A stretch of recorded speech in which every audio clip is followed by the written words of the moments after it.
This is a tender beef. Now I cooked this for almost 4 hours. This is how we do it in the Philippines.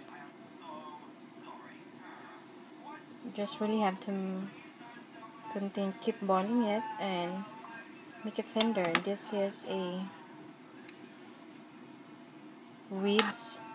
beef ribs from Publix, and this is so yummy ever.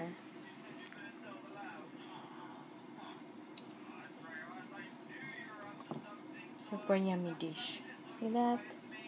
This is one Filipino food that's really my favorite. So tender. And the green one is a bok choy, Asian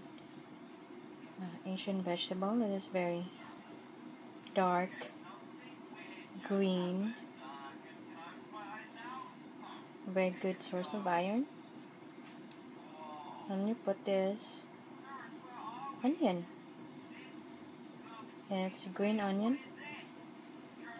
tomato, and this one is potatoes, and put salt to taste. Now it's very yummy, looks so yummy, and I can't wait to eat it. So that's how you cook the beef properly, should I say. Okay, I'm eating. Bye.